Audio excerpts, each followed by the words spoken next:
Oui, bonjour. Aujourd'hui, on va aborder un composant électronique, c'est l'amplificateur opérationnel. Donc, l'ampli opérationnel rentre dans pas mal d'applications, c'est-à-dire dans tout ce qui est variation de vitesse, dans les capteurs. Donc, il faut savoir le manipuler. Donc, ici, on a le boîtier ici, c'est un circuit intégré, d'accord?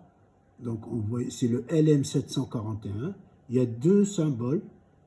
Celui-là, c'est le symbole qu'on utilise aux États-Unis. Celui-là, c'est le reste du monde. D'accord?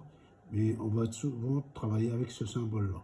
Alors, les ordres de grandeur, ce qu'il faut savoir dans ce composant, c'est les ordres de grandeur sont les suivants. Donc, le gain, elle est supérieure à 100 000, 10 à la puissance 5. La tension d'alimentation, on peut l'alimenter entre le 4, la broche 4 et la 7, ou bien en symétrique, ou bien en simple. Simple entre 0 et 15 volts, symétrique moins 15 plus 15. Le courant d'entrée est très très faible ici.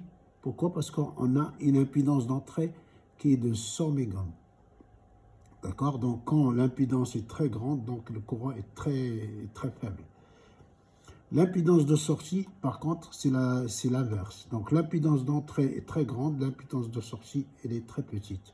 Donc l'objectif d'utilisation, on peut comparer des tensions. Pardon, ici, hop. On peut comparer des tensions, amplifier, filtrer, faire des additionneurs, des soustracteurs, intégrateurs, des dérivateurs. D'accord? Donc la fonction générale d'un ampli opérationnel est amplifier la différence des entrées. D'accord? L'entrée ici, c'est-à-dire que la sortie VS, ici, c'est le gain, le A, facteur de V plus moins V moins, d'accord, égale le gain fois epsilon. En fait, ce qu'il faut comprendre, c'est le graphique qui est ici. Donc, ici, on a l'entrée plus et l'entrée moins. Donc, V plus moins V moins. Si le V plus est supérieur à V moins, d'accord? C'est le epsilon, en fait. Le epsilon, c'est V plus moins. Si V plus supérieur à V moins, on est dans cette zone-là. D'accord? S'il est inférieur, on est là. Donc, en fait, ce qui se passe, c'est que dès que l'entrée plus est supérieure, donc l'ampli, il va saturer. Il va à plus. Si c'est alimenté en 15 volts, il va à plus 15 volts. Si l'entrée moins qu'il emporte, il va à moins V7. D'accord? Il y a cette zone-là, ça s'appelle la zone linéaire, fonctionnement linéaire. Et dès qu'on dépasse cette zone, c'est le fonctionnement de saturation. Fonctionnement linéaire, là où il y a la pente, ça correspond au gain, qui est une pente très raide. Pourquoi? Parce que le gain est très fort, 10 à la puissance 5.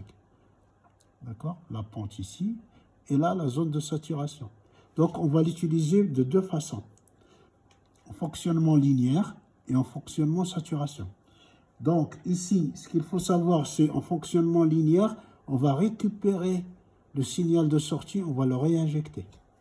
On va voir comment on va faire ici. Donc en fonctionnement linéaire, on récupère, ça s'appelle la rétroaction négative. Donc on récupère la sortie, on le met sur la partie négative. Donc on va travailler sur cette zone-là.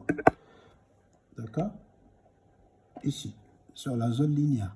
Par contre, si on récupère la sortie, une partie de la sortie, du signal de sortie, on le met dans l'entrée plus, donc on va travailler dans la saturation.